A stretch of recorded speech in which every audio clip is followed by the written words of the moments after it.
Hello and welcome. Apologies for the technical delays and snags. Kind of a few things that could have gone wrong tonight, but we are here and we are very excited about our sadly one guest today. Jessica, for unforeseen circumstances, could not be with us today, but it's looking like she'll be able to record a few things for us, perhaps later in the week. But Lazzie still is very much with us, and we are excited to have this conversation. My name is Mariam Deshgalvite, and welcome to this last TCR talk of the year. It's Chinese Room's attempt to broaden the discourse on games and art. For newcomers or anyone who is watching a TCR talk for the first time, just a little introduction, what it is. Many of us at the Chinese Room truly believe in games as an important cultural space, one that should be very much discussed for its artistic and societal merits, not only technical ones. So during these conversations, we pick the brains of individuals who have really, truly pushed the medium forwards, who redefine what a video can be, what purpose it serves, constantly challenging the audience's expectations. We've been extremely lucky to have some fantastic speakers in the last 6 months or so. Please do check Dojo for our conversations with Ian Simmons from National Video Games Museum, Josh Sawyer from Obsidian Entertainment. We had streamer and activist X Mira Mira and the members of Amanita Design. And last month, we welcomed veteran game designer and curator Holly Gramazio. Please be sure to check them out. And for Sumalot, all of this will be on Dojo. So you're always encouraged to send me an email with your feedback, any ideas for the future speakers. We had a stellar lineup thus far and cannot be and we're kind of crowning it with quite a headliner today as well. But just before we introduce our guest, a bit of housekeeping. Consider following us on social media as well as our guest. Video will be made available via our newsletters, so please sign up to that too. Conversation will last about an hour, but please feel free to add your questions to the chat box. I will try to get them into the conversation, but if not, we'll address them at the end. And as always, thanks to Sumo Digital family for supporting this talk. So let's introduce our guest. As I say, sadly, Jessica couldn't make it today, but I still think there's so much that Lazzie can fill us in regards to Paratopic. And this 2018 title seemingly dropped kind of out of nowhere and really stunned everyone. This 1 hour lasting jewel of a game utilized very minimal means to effectively exude a maximal effect of a tense, unnerving atmosphere, eerie aesthetics, and dazzling sound. It transports the player to surreal and dreamlike settings, crawling deep under the skin with every detail immaculately executed, albeit under a purposefully dated look. The game was often compared to our very own The Arrestor, and we take this comparison with pride, of course, as Paratopic truly is a rare gem, and sometimes our often oversaturated industry. And we're not the only ones that love it. The game won laurels at the Independent Games Festival, and the critics lauded it too. The game was made by a tiny team, and so we are incredibly excited to be discussing the game today with one of the developers, composer and sound designer Lazzie Brown. The team is working on their next project, Tangiers, and from some initial glimpses we got, it looks similarly crafted to perfection. Please, I wish to encourage all the viewers to go on the game's Kickstarter to support the production of the game. The plan today is to focus heavily on Paratopic, but also to ask our guest about the thoughts on the state of the industry, as well as what is next for their collaboration. So the arbitrary metric, the studio behind our today's guest, has created some of the most thoughtful, deep titles in our industry's short history, and we couldn't be in for Jessica as well, and just welcome. Hi. If I'm on, then I'm... Yes? Hi there. Okay, we've caught up. Right, we're here. Hi, thank you very much for having me, and thank you for that extremely flattering introduction. Yeah, I really appreciate it. I'm looking forward to it. just looking, yeah, there's a bit of lag, but we should be fine. Please also, viewers, if you can let us know if it's if the stream is working all right. Otherwise, we might have to reschedule if it's really tricky to hear. But I think it's looking fine for now. So, well, we have to start at the beginning, Lazzie. How did your professional collaboration, well, with Jess and the rest of your colleagues come to be, and what has been your own journey into game making thus far? I know how did it all start? What have been the highs and the lows? Sure. Well, there's quite a lot there, but I'll try and take it in order. So we began a collaboration at the very, very tail end of 2017. I was already working on a separate project with Doc Bedford, and he began this project with Jess, who already actually had Tangiers in the works at that point. The Kickstarter had already been up for quite a while, and I had come across it back in the day. I'd seen the original trailers. This very kind of like Dadaist, very surreal looking thing, and it really caught my eye, as I think it did for a lot of people.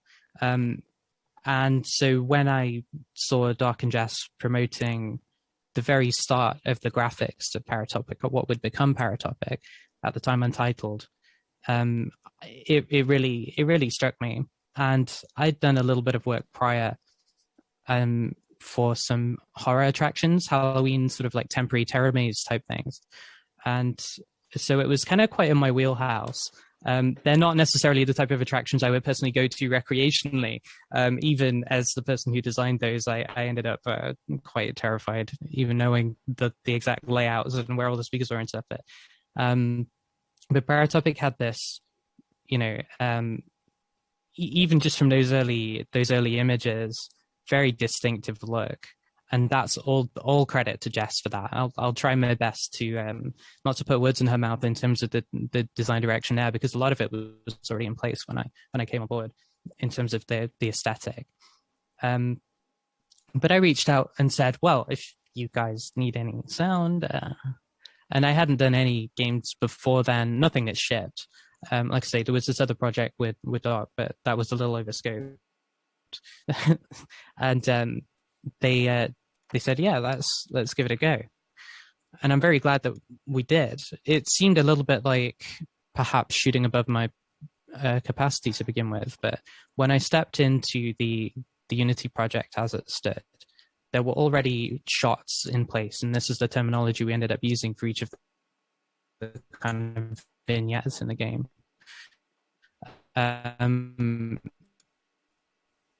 Perfect. I can work with this. Because so much of the tone was already in place and conveyed just by the visual alone, and what little placeholder text was in place with a couple of the characters and stuff already rigged up and ready to go. I just set about looking for exactly what Jess was thinking when constructing these spaces.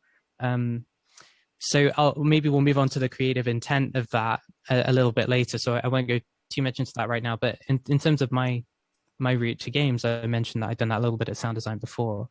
My degree is in audio engineering, and I went to an amazing place for my foundation degree in my hometown called Confetti, and they have an industry module each year where you have to get contracts to actually prove that you can kind of deliver, as well as just the theory side and the practical side. It's like, here's how it works, getting paid. And that I really credit with giving me my start, because as well, I came out of that with a portfolio. The attractions I mentioned before were a part of that. But I played games all my life. I was lucky enough that my dad was an engineer, so I always had a computer at home, and started off with DOS, and then we moved through 95, 98 XP, Vista, and I am still on Windows 7, which is getting more and more precarious every other month, it feels like. But I'd always wanted to work in this area, and I think the thing about it as a medium is the creative potential. You can't do non-linear interactive media in quite this way. But certainly at this kind of budget, in any other format. Interestingly, what I kind of ended up doing with those couple of attractions has quite a lot in common with games in some ways, because there is a dialogue going on between the guests and the attraction itself, particularly when you've got live actors inside this space. but it can't quite be choreographed in the same ways. And the potential for immersion there's a lot of overlaps, but games have just always taken me to these different places that aren't otherwise possible. So I was really happy to get this opportunity, and luckily we were able to get the success from it that we needed to kind of keep rolling it on. So yeah. It's fascinating. And of course, I want to ask everything about the sound of the game. As you use 80s synths and almost Lynchian dialogue, can you describe the tapestry, the mood board of all of the sounds or music that went into the game? What are the influences that perhaps, others didn't pick up on, but that really led your creative choices? If you can just describe to us, almost just in separate words or something, what did the mood board for the game look, because it is so distinct and so lauded for it, of course. Well, where to begin? So one of the games that had always really spoken to me was Unreal, the original Unreal by Epic. And it might not seem like an obvious touchstone here, but I think their use of the graphics they had, which were, completely cutting edge at the time, one of the earliest games to need a 3D card, really, was incredible. The way that they were able to leverage these incredibly alien environments, particularly with use of lighting and texture.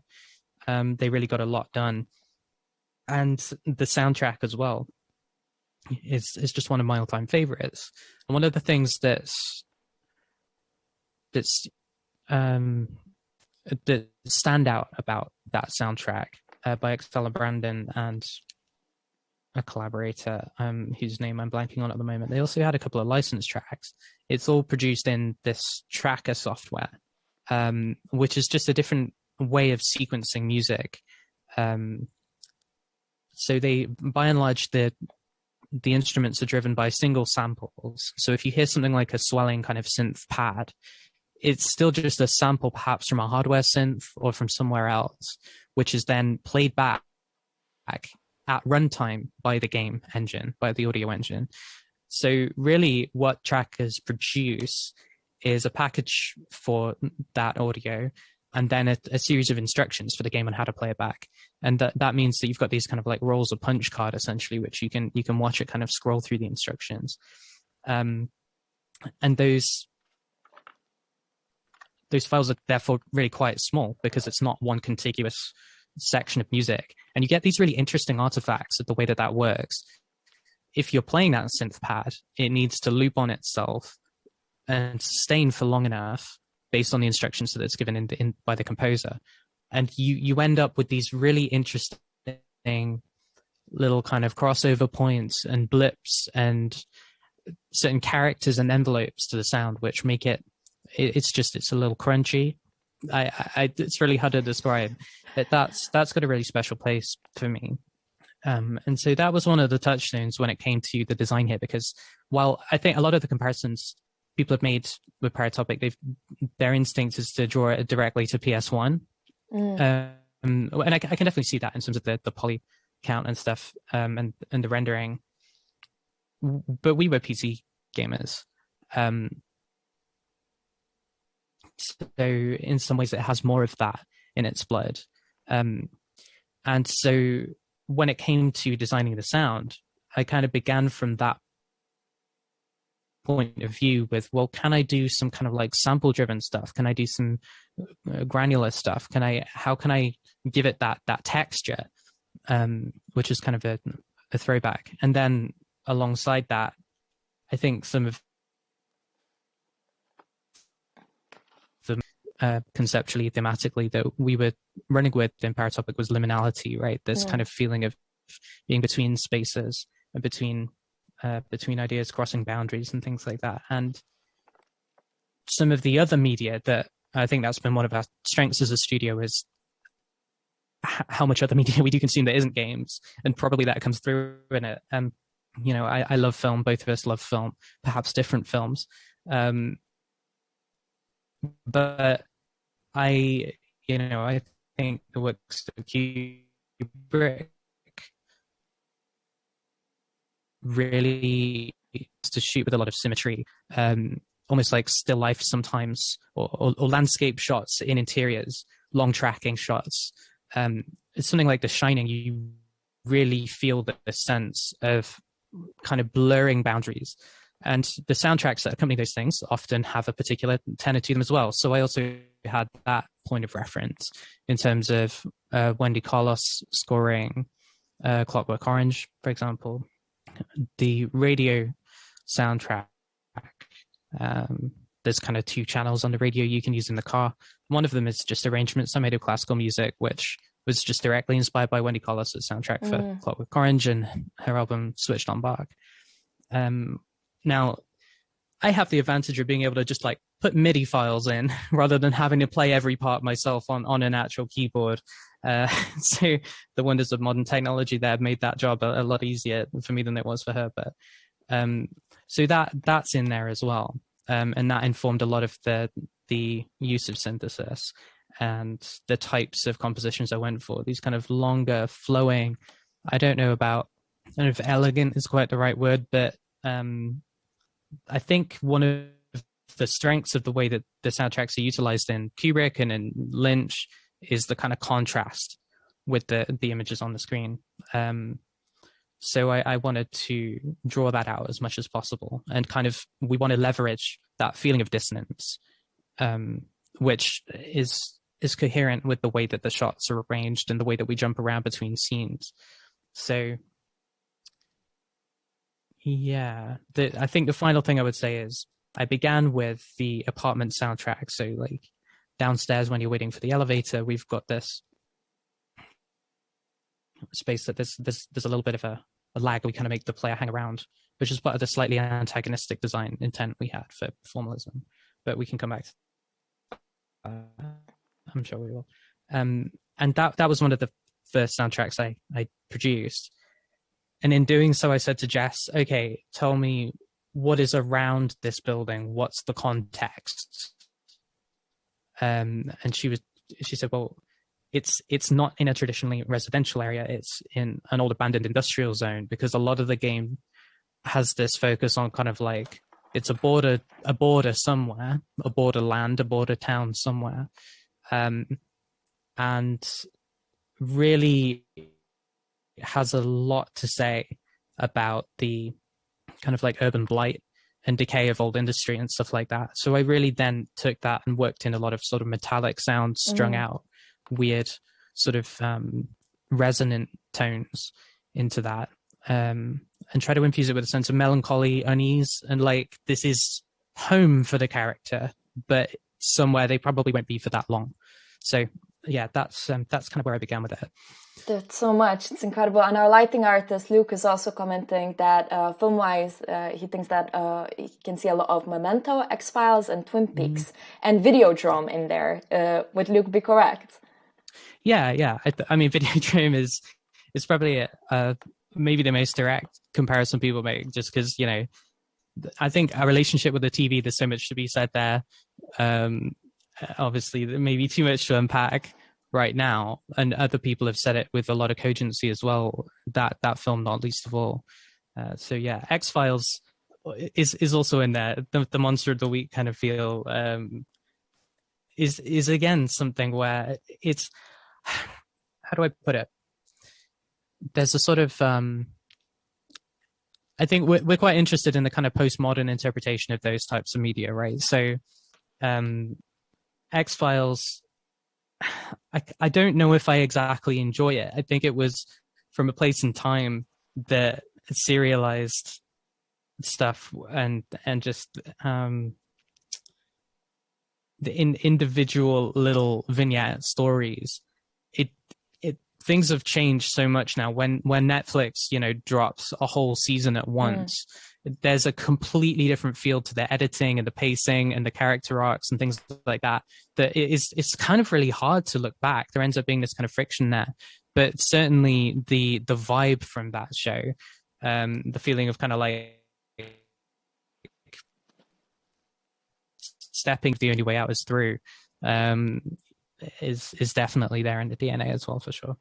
So I will have a couple of more questions about music and sound. But before we go further, I guess I will now ask you to step in a little bit into Jess's shoes and really just, it's impossible to talk about this game without touching on the art. And the question, I guess, fundamentally is, was the aesthetic. I mean, I don't know how much you know, but hopefully a bit on the front of, like, was it chosen like out of necessity, or was it a deliberate aesthetical choice? Because I've also read, Lazzie, that yourself also on some interviews were reflecting on our need for nostalgia and things like that, right? So was it so sort of what was the journey behind that, between exactly the look of the game? Do you know? Again, just was it born out of the kind of necessity of working on low poly? Because again, now we have all the hardware and we have all the software, but really it's only baby steps up to how many people are able to access game creation tools, and things like that. So not necessarily everybody can have the most high-end tools and stuff like that. Well, I mean, it's an interesting time to be talking about this, because we just saw that demo, The Matrix Awakens, is that what it's called, from the new Unreal Engine, and the intent there, I think, is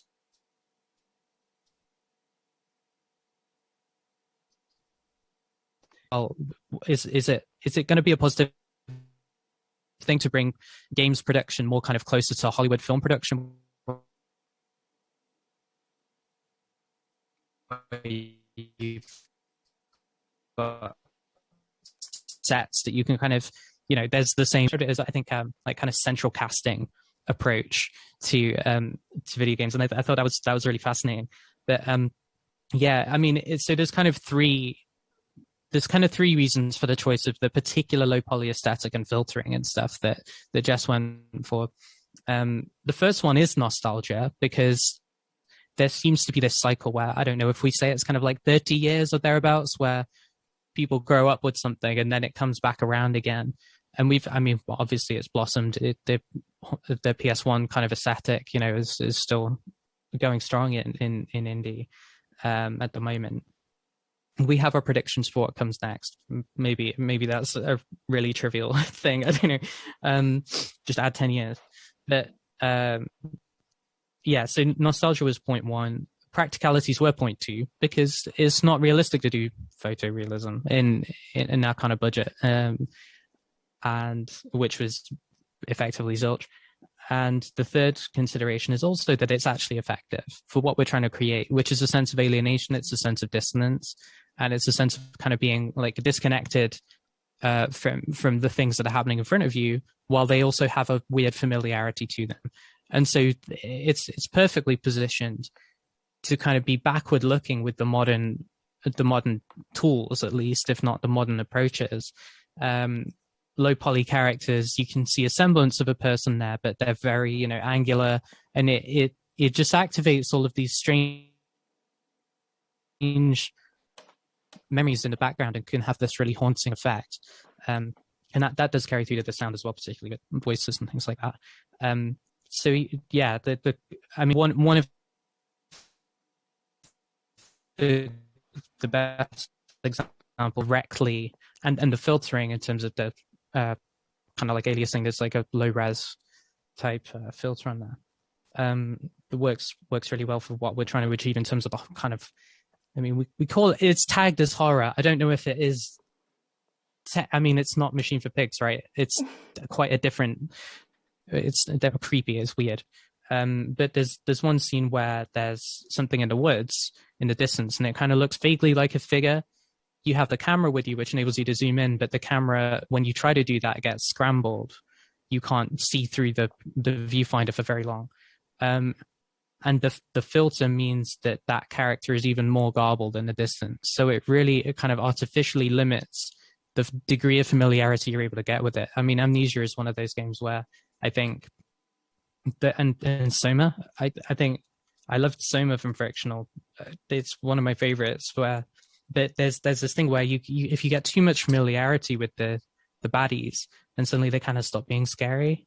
And maybe once they've kind of killed you off once, then a lot of the kind of shock of and the anticipatory fear about what's going to happen is kind of gone. So we wanted to try and minimize that as much as possible as well. And I think the aesthetic does play into that there, and that's one of its strengths. Thank you. So two things I want to say. Number one, well, actually even three. One, I am aware that there are certain like internet issues, slight glitchiness, and if it does go really bad, that we won't be able to restore it. Then my apologies, but we will be sure to, I think, then maybe re-record this together with Jess and actually have like a live recording that with the three of us, where then we will be able to add it onto YouTube as a final interview. So this is not all there is to come from our lot, but hopefully it should all go well. Luke again is reflecting and actually asking yourself, saying you've created a lot of liminal spaces in your game. And I was wondering if that was intentional when it came to how it was designed, or did that go naturally as you went through the development? And also, Luke loves that you mentioned Soma, of course. So yeah, was there intentionality beyond with the liminal spaces creation? Certainly. I mean, I think one of the best tools that was that Jess created in the engine was our shot manager, which basically meant that by the end of things, we were able to rearrange the individual vignettes just by dragging and dropping and test them in different orders. So that I think speaks probably as an illustration to how much that non-linearity and that liminality was intentional in the piece, because we were able to mix and match these things, and the only way that was possible is if they were designed and written that way to kind of stand alone. There are through lines between them, obviously, and there's a certain order. Say if you had the second gas station encounter before the first, then it wouldn't, I mean, it would be interesting. But there's very little kind of direct through line taken at face value that's being told there, but we did intentionally scramble it. And if the design intent were to create a sort of fever dream, and that feeling of being very much natural circumstance, and conceptually, I mean, we're in this border town, and all of that we think works quite well in concert. I know that, I mean, the characters in the game, all of them to some extent, maybe less so the birdwatcher, but certainly the assassin and the smuggler, definitely the smuggler are in this position, not necessarily by choice. There's a lot of kind of implication of sort of blackmail and things like that. And so we wanted to create that feeling of just having to drift between these spaces and try to survive until you can find a way out. So that does necessitate using the medium itself to create that vibe. And we use the aforementioned techniques to do that. The cutting between scenes, it feels a lot like when you're strung out after a heavy weekend, or just overwhelmed by stress and anxiety. Frankly, there's quite a lot of tension in the blood of the game too. So Luke reflects that drag and dropping vignettes is a brilliant way of editing a game in an almost film-like way, and we love that. Actually, so my next question will be about anxiety, but just before that, so genuinely, normally, if this was, this interview would be so glitchy anywhere else, I would probably cut it, but there's something, I mean, it's not that glitchy, it's fine actually, but there's something about this being yourself, and it being paratopic, and it being like, there's something moody here going on. Like, I kind of almost feel like in a Lynchian play almost. I mean, maybe making excuses, but there's something like, you still have this veil of mystique just because of the glitches, you know? And again, I mean, you'll know yourself, our studio is very much interested in the liminal of the glitch. And I think also, definitely, your collective as well. So I don't know, there's something, I feel almost like, maybe because I also have candles around me and I have just sort of like this cozy vibe here going on, that I'm kind of feeling almost in a performance play right now. You know? Awesome. Yeah, we like to cross media. Exactly. We're making a piece of art out of this. I feel like in a strange, it seems appropriate. Yeah, I hadn't really thought about that, but yeah, for sure. But funnily enough, yeah, I mean, I'd love to be able to say, oh yeah, the way I came up with the dialogue was just by recording bad stream. That's not how it happened, but it could be. But okay. Yes, just wanted to reflect on that, I guess, with a bit more positive arty spin. But anyways, Lazzie, I did see you comment on one interview that you said we wanted that slightly different effect, where it is more about feeling unsettled, a bit lost, and like you're perpetually waiting for the other shoe to drop. In a word, anxiety. And that really spoke to me, you know, as an anxious person generally, and exactly just always waiting for the other shoe to drop. Would you elaborate on that a little bit further? How were you able to focus on embodying that sense of dread that meant to be so, but also being so creative about it? You know what I mean? Like a lot of us, I think, you know, kind of bottle those feelings, but you clearly try to meet it right dead in the eye. And does it take a toll on you? And can you just generally like elaborate a little bit more on that, please? Thank you.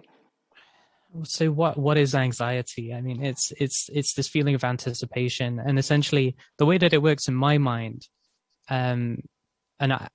Last week I had an assessment and was diagnosed with ADHD. Jess also has ADHD. So we're a studio that also has this slightly kind of like frenetic mind going on, which I think compounds the issue somewhat. But when I contemplate take in order to arrive there, my brain processes them as one chunk, that I will kind of like have to be doing a thing and also finding lunch like at the same time, which is not how time works. But I find it really difficult to process that linearity kind of like at a distance. And so, I mean, that's the brush that we painted with really when it comes to the scenes in Paratopic, because it feels like it's sort of a projection of anxiety into a moment that's actually happening. It's what would it be like if it played out the way that I'm anticipating it would in the worst case scenario. So when you arrive in each of these vignettes, because of the way that they've been cut, and because of the way that they are not necessarily concerned with the, you know, I think the way that I've described it is that most of the scenes involve the stuff that would normally end up on the cutting room floor, you know, like driving, waiting for an elevator, this kind of stuff. They're not necessarily the focal point of traditional storytelling. But those are the moments when, for me, I struggled the most when there is dead air. My head starts to fill with all of those potentialities and all of those fears, and creates that anxiety. So we wanted to accentuate that. For one thing, we wanted to choose scenes that really embody that, and even the forest scenes, which are in some ways more kind of like pastoral and slightly warmer, there's still this feeling of, well, you're out there by yourself, you don't know where you're going. And so when you're dropped into each of these scenes, be it the apartments, be it the diner, anywhere, you don't know the context of what's happening, and that really short circuits your ability to be able to process things as they occur, because you really don't know what to expect. I don't know if that's, in retrospect, it feels like a trite observation to make about the content as it is, but I don't know. That was our intent. So if you arrive in front of an elevator, you call the elevator, you get in it, and then you're instantly upstairs, which hopefully throws you off a little bit.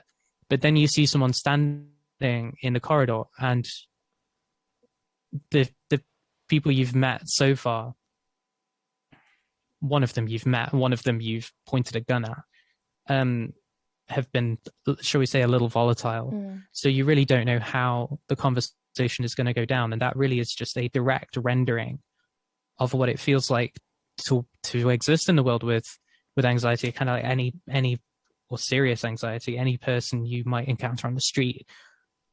You're kind of thinking the worst case scenario. So we position this person smoking in the corridor very sort of expectantly. Her head follows you as you kind of walk towards her. And then you don't know what her angle is. You're not sure if you really know her. You don't know what she's after. And everything she says is kind of like got this very subtle threat to it. And I credit Doc with the writing there. Yeah. So, I mean, does it take a toll on you?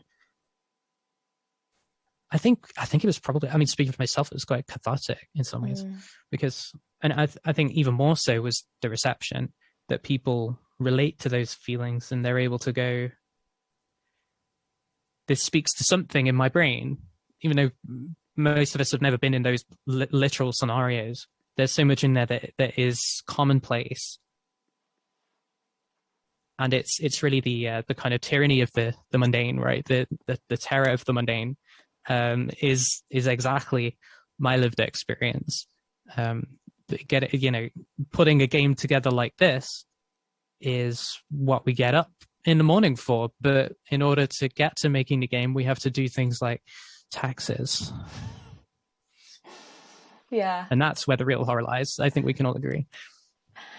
Quite. So Meg reflects that apparently video games generally have more neurodiversity than society on average.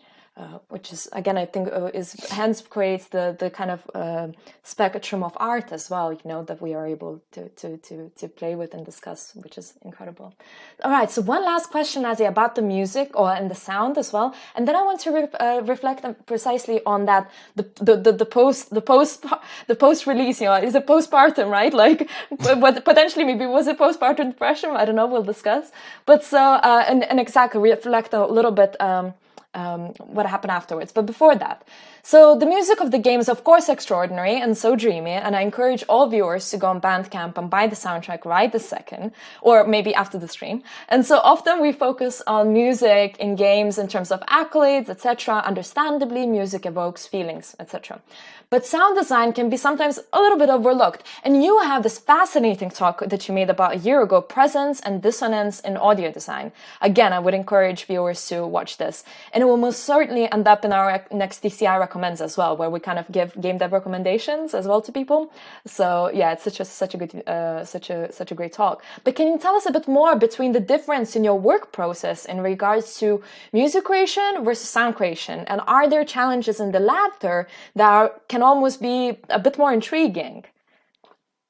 Gosh, well, honestly, there isn't that much difference at all. And one of the takeaways from that talk was that I mean, one of the key approaches in this game, and probably in all of our work going forward, will be messing with diegesis and whether or not a sound is literally happening in the space is something that's fun to play with and goes hand in hand with all of the other kind of slightly subversive, slightly antagonistic approaches we were taking to game formalism and traditional design and presentation. Because say in the example I gave before with the industrial area around the apartments building, we've got these metallic sounds going through there, and it's intended not to be clear exactly whether those are part of the soundtrack, or the soundtrack itself is like a specter that sits over the top of any scene, right?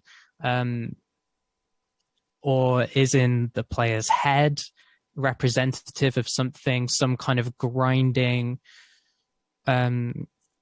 friction happening in the back of the player character's mind about this scratching, there's a lot of there's themes in there about addiction and things as well. Or if it's something that diegetically literally is happening, because I think the recording I used for the sample for that was a steel plant of like these kind of like giant tubes kind of hitting the ground and being forged, which would be appropriate in the zone. So when it comes to my approach for production, I do blur the lines. I mean, I tend to start off by producing a palette of sounds that will be reused in different places, or that I can just kind of pick from as I go through and make new tracks, to try and keep a coherency in terms of the kind of timbre and the tone. And the same is true of the sound design. You know, I use some of the same filters for crunchy effects in the game, in the triggered sound design, as I did in the soundtrack. So, was there a second clause to that question? I'm trying to think if I kind of covered it. Yeah, just I suppose the difference in the process of, you know, how is it like on a different day you will do music, on a different day sound design, or do you kind of do mesh them in between? And well, so and I mean, another thing about speed of neurodiversity is like I do the work that I'm able to do on the day. Mm-hmm. I go wherever my brain takes me, because it is hard for me to, I can't really just sit at the desk and force myself to get on with something, or to stipulate a particular next step. I generally have to follow it where it leads me. So, but the process is very much, I mean, I use the same software to produce the sound design as the music. And I can think of a couple of cases where they're in the same session. I mean, the forest soundtrack has some birds and wind and stuff going on there, and they're in the same loop with the music. I mean, it was just the easiest way to implement that. We were using the Unity default tools, and so they're printed to the soundtrack, the 2D soundtrack, in such a way that I brought the wind up and down to kind of match some of the flow of the synth, which was played over the top. So again, it's that blending, but they were definitely part of the same process. Yeah, as for the talk at Game Happens, that was really, really fun. It's one of those occasions where I had that feeling of everything stacking up in front of me, and I had to think, okay, I've got to get the plane, I've got to check my luggage, I've got to do this, I've got to do that, and then I've got to find a venue. But it was an amazing place. Game Happens is really, really cool, and I'm very, very thankful to Marilena and Marina for that opportunity. The awesome space, and I mean, it's funny. I find it difficult to recommend that people go and view it, because the person giving the talk looks a little different, but shares sort of a last name with me. And they do speak with some authority on Paratopic, though. But yeah, I really had a lot of fun with that, and I looked at a couple of others. I was mostly speaking about diegesis, and yeah, presence and dissonance. It's this dialectic between making a world that feels immersive, but also is struggling against you a little bit and trying to kind of push you back and keep you at a distance. And that was the key thing, because again, when you're alienated socially, economically, when you're disenfranchised in a space in those different ways, which is again very much thematically what the game is about, it's that kind of precariousness and in-betweenness, falling through the cracks. You feel disconnected from the people around you, and if people don't understand what you're going through, I think it also speaks to neurodiversity as well to some extent. It speaks to all kinds of marginalizations. You can't really ever make someone feel what you feel, and that became part of the direction as well. We're trying to keep the other characters at arm's length from you, even when you're having a relatively kind of civil and like friendly nonsense conversation with the gas station guy. Again, Doc did a great job with the conversation there. There's still a very weird vibe to it. He's kind of talking past you. You're kind of both just. We wanted to convey in the dialogue that the player character is scared to go outside, and the other guy doesn't want you to leave either, because then he's there by himself again. so there's this strange kind of dance you're playing where you're not really talking about anything, and that's very typical of small talk in my experience. It serves purposes completely separate to the actual content of the conversation, which again is just thematically coherent with the rest of the piece. Thank you. Well, we're nearly 3/4 way through our time, and please, if the audience wishes to send in any more questions, this is the time. And yeah, now I want to reflect, I suppose, a little bit, and then to that kind of post-release space, as well as obviously to ask what's next. But yeah, so the afterlife of a gamer release, right? How did it feel for yourselves, the artists, to have your most important piece thus far to be out there in the wide world?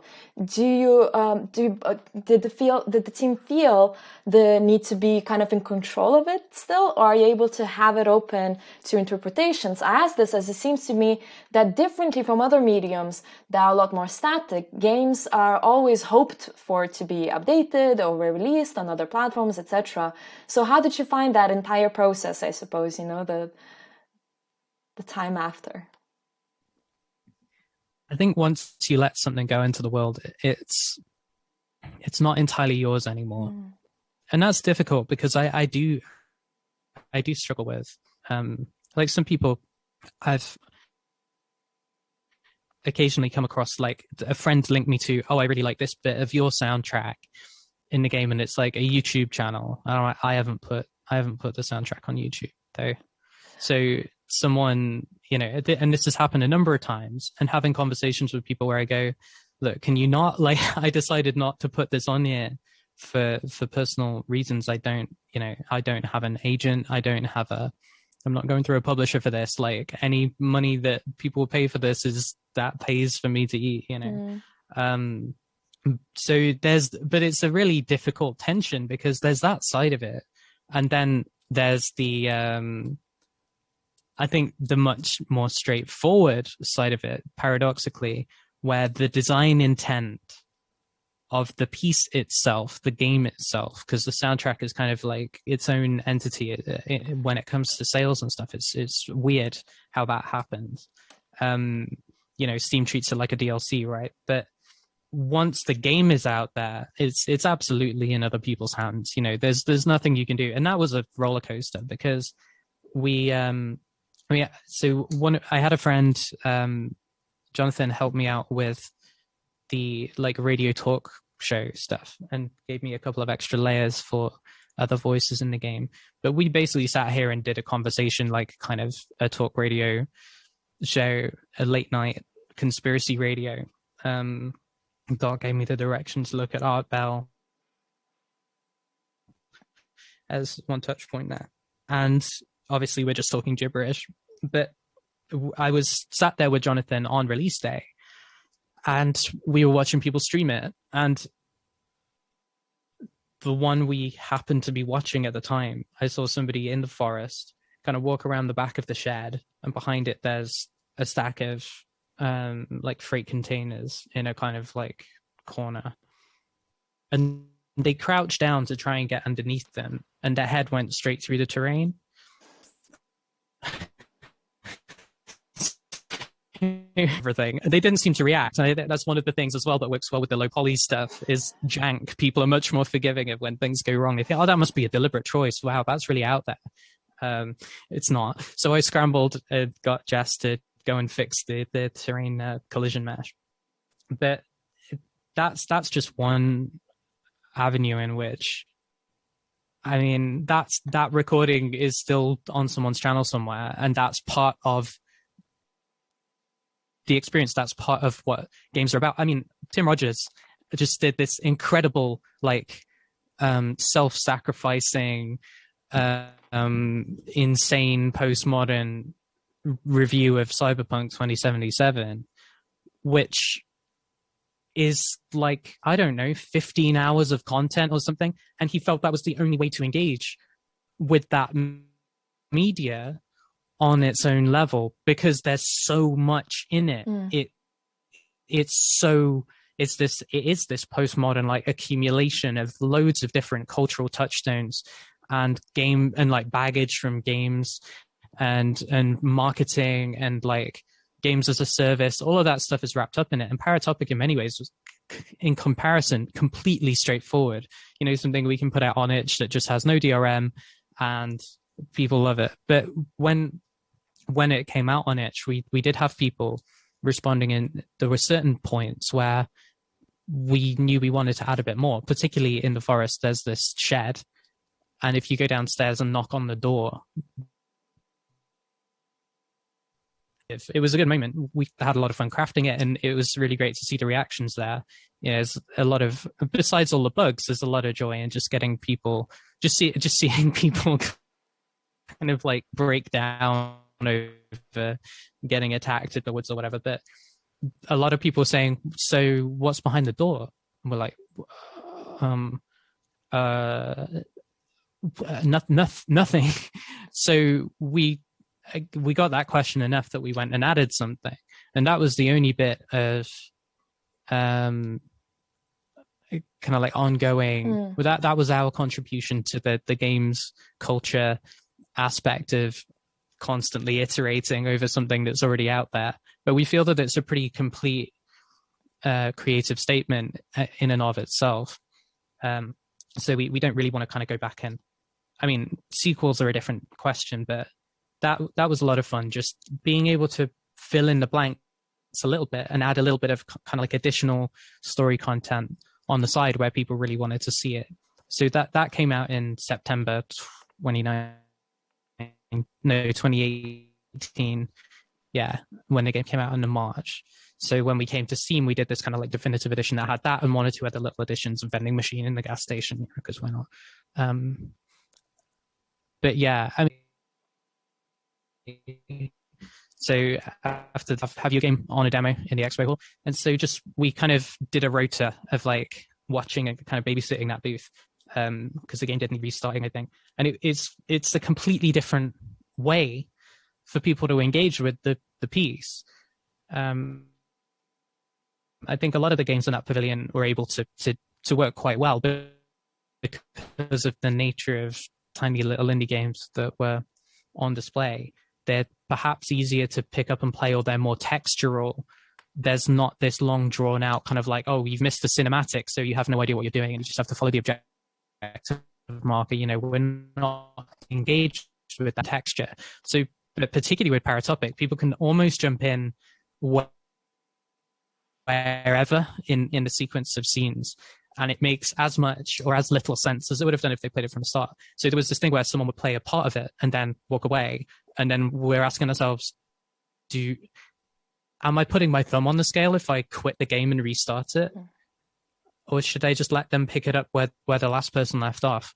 And that was a whole other kind of like ludonarrative moment, which was really fascinating to see. And also where people found friction. It's like, why? I had someone say, what are you supposed to do when you're driving the car? I'm like, what do you normally do when you drive a car? It's like, listen to the radio. Yeah. Go ahead. And it was the same for the elevator scene and stuff like that. But seeing people's reactions live and finding what they found,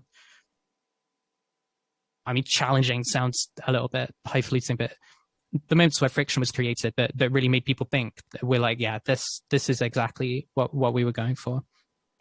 Our colleagues are reflecting that they also love saying ludonarrative. It is a good set of words. And also, Meg asks us again, so to reflect on things that we touched previously, have you had struggles with getting accommodation with neurodiversity within game development?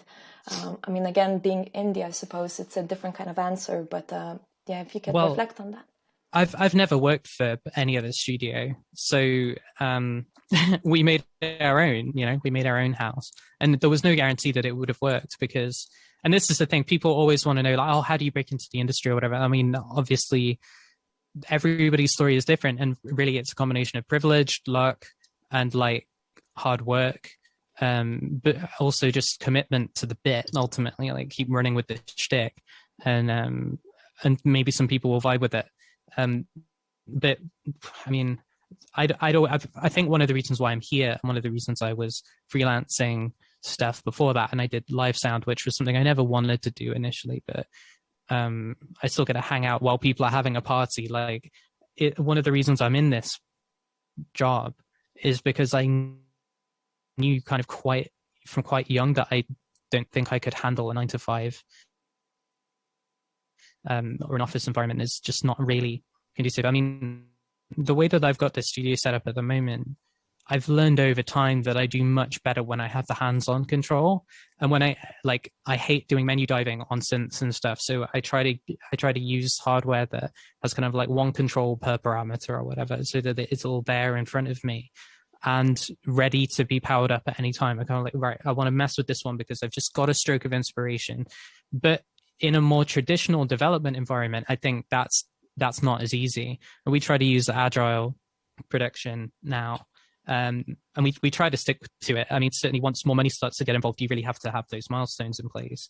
So there's a tension there, but we do try to keep our creative processes kind of siloed as much as possible, because we work in maybe non-traditional ways. And I think if you are somebody who struggles with this kind of stuff, it can be very difficult to find a home that gets the way that you work. I think the pandemic has been in some ways good, in that more people are able to take that leap to work from home that they hadn't before, and hopefully people are trying out new ways of working now, and the bigger studios are forced to kind of take the risk to do that, where before they wouldn't be able to justify it. So yeah, it's difficult for sure, but I can only speak for myself on that. So, but you touched already a little bit on that role of being an indie. So what is nice about being an indie developer, I suppose, is for the most part, you can be a bit more outspoken about the state of the industry, well, to a certain extent anyways. So just a general question also to kind of wrap up. How has, in your view, the industry changed since you've joined it? What's in store for it? What can be improved? And what you think will never take a different form? I mean, all of us are just looking for the on-ramp to NFTs, right? Oh God, don't. I was so hoping we don't have to go through TCR Talks without mentioning NFTs. I think you asked for it, with all due respect now. I mean, it's ridiculous. But the thing that I don't know that I can really encompass the industry as a whole. And again, my experience is somewhat limited. A lot of people who do the same basic kind of job that I do, I'm also a founder at the company. We do the business, we do the strategy, and I do design as well. I'm not just in the audio, but I can't really speak to people's experience at bigger studios. But so much has happened recently. I mean, again, I don't kind of want to hop on the pandemic too much, but we were planning to give a talk at GDC 2019, 2020 even. And obviously that didn't happen. And then you had to see people creating other methods of staying in touch and finding community in different ways, because it ultimately isn't equitable. And everybody knows that a conference in San Francisco is not what you would call accessible. We were extremely lucky to get there. I mean, for one thing, we did a fundraiser on Itch just to be able to get out there, because I'm based in the UK. Jess is based wherever the heck she was based at the time. And Doc came from Kansas, and it's like accommodation is not cheap. We already had we only had the tickets because of the IGF. But they're not really, they give you a small stipend, but you can't.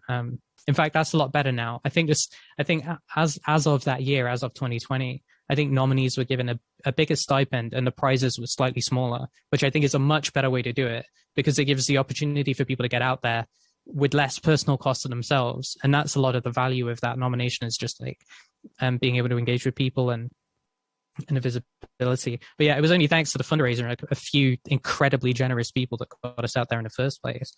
So in terms of how things have changed, I mean, it's a lot. I think the access that people have obviously is unprecedented. A lot of people have talked about indie apocalypse on and off, but we're still here. Lots of people aren't. It's difficult to make decisions about publishing platforms and things as a small team because there's a lot of roadblocks in the way as well. Still, if you want to get on Switch, there's a huge process of having to engage with Nintendo firstly to get their interest, and then to get through the QA and everything. It takes a long time and a concerted effort. Our partners at Baltori Games in Poland have really helped that for Paratopic. But I think what I learned in the aftermath of postpartum, as you said, the Paratopic, was I could make all kinds of fatuous statements about profit-driven games development, and I just won't. I think what I learned was the only way to kind of get past the critiques that come in, and we had our fair share of people saying it's not a game, as I'm sure you folks are extremely familiar with. Yeah. And that, there's a brilliant conversation that we had there in and of itself. What is a game? But the way that I made it through was to go, do I think that what we produced achieved its own goals? And I think the answer is yes. So that, I think, kind of cuts through a lot of the nonsense of trying to get some grand unified theory of video game industry. If the goal of Battlefield is to sell copies, well, it turns out if you release it in the state they just did, it's not going to achieve that goal in the way that you'd like to. So they're going to have to adjust, like, whatever their internal production problems were that led to that. Cyberpunk, same thing. Okay, you've got to increase your growth. Fine. But there's got to be something else. You've got to know what your minimum barrier is for the creative intent of the piece. Does it give people the experience we want them to have? No, in cases like that, and it doesn't. It gives them other experiences, as again Tim Roger covered. The experience of all of those glitches is its own thing and somehow thematically appropriate, but that wasn't necessarily intentional. And so I really think there are cases we could point to where things fail to achieve even the goals they set for themselves, which you would think are trivial profit motive decisions. And there's that huge tension between producing a piece of art and also needing to sell it. That's a challenge that every studio has to face, but I think so long as you keep your goals centered, then that, I think, is the way through. I had a whole question that we just don't have the time to get into anymore, but I do want to touch on, perhaps maybe with Jess involved, in terms of like the indies' necessity to become content creators and social media managers all at the same time. And is that the only way to fund games, especially when those spaces are becoming increasingly dark? And so what are alternatives and things like that? But again, that's hopefully for an extended cut at some point. Well, now look, I just want to quickly just wrap up with the future, because my understanding is, well, although it is very difficult to follow up on such a beloved title, you are in the middle of doing it. Arbitrary Metric are currently officially in production with Tangiers. So can you give us a glimpse as to what to expect? And of course, I know that the Kickstarter is still open, so I guess I would urge all of our colleagues to go and support. Sorry, am I incorrect? I'm not sure that it is actually. The primary. I could be wrong. Jess mostly handles that because it was before Jess and I even met, as I said, that began its journey. And it really is Jess's baby. I think what's crucial in the story of Tangiers is obviously the sheer scope of it. It began life as I said, an extremely kind of like Dadaist experience, trying to kind of like leverage theater of the absurd and stuff like that to make what should hopefully still be a pretty unique experience. But it is certainly, we've rounded off some of the edges a little bit, just to make it work and make it more coherent. And so it might be more traditionally kind of immersive sim than perhaps it was in the original iteration. For one thing, we're moving to first person rather than third person character view. But we've had some amazing talent on as well as collaborators. Paris Stacy has actually just moved to Arcane in Austin. We're really happy for him that he was able to spend a little while with us in the interim and did some incredible work on level design and stuff that's really helped inform the way that the direction the game will take. We do have something else in the works as well, but we'll probably be announcing something definitely next year for that, which is exciting. But yeah, Tangiers is a big beast, and we want to make sure that we do it right.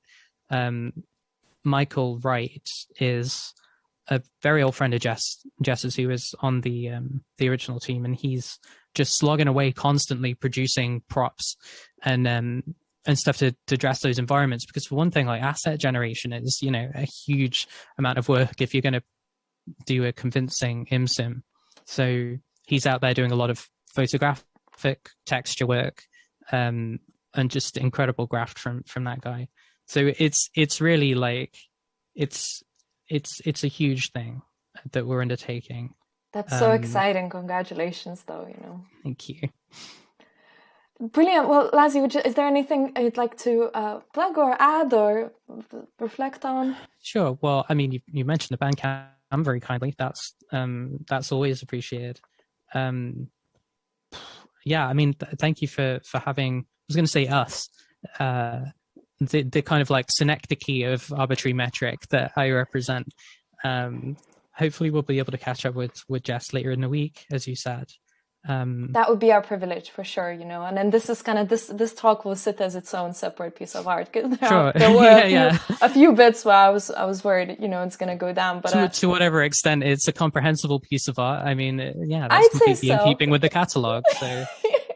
Yeah, we're just scratching again the surface with so many of the themes. I mean, I love that the last comment of the talk as well as our colleague Luke was saying. Personally, I think the question of is it a game is as pointless as is it art? Who cares? Just keep creating. To that I raise a toast. That's true. Amen. Well, Lazzie, thank you so much. I will do a little outro and see you. Thanks a lot, everybody. Thank you. Please follow Lazzie. Please follow her on Twitter as well at Lazarus Audio, as well as Arbitrary Metric, and Jessica as well at Oyster Fake. Follow, of course, us on social media. Hopefully you already do, and subscribe to this channel even. And video will be made available via our newsletter, so please sign up to that too. And thanks everyone again for tuning into this. This is somehow turned out to be a bit more of a different kind of almost a merging of the mediums of a stream. But as I said, hopefully in the next couple of days we'll be able to get Jess as well, and then it'll all just be on our good old YouTubes, and you'll be able to rewatch it. And yeah, I don't know, I just really want to say thank you to everybody, all my wonderful colleagues and people, newsletter readers that've been like watching these. And last 6 months again, we just had such an incredible lineup, and I know I learned so much, and thank you so much for joining me on this journey. And everybody also just asked such like wonderful questions and everything, and I wish everybody a really wonderful holiday season, and hopefully we'll meet next year. And yeah, just thank you so much, and yes, so all the best.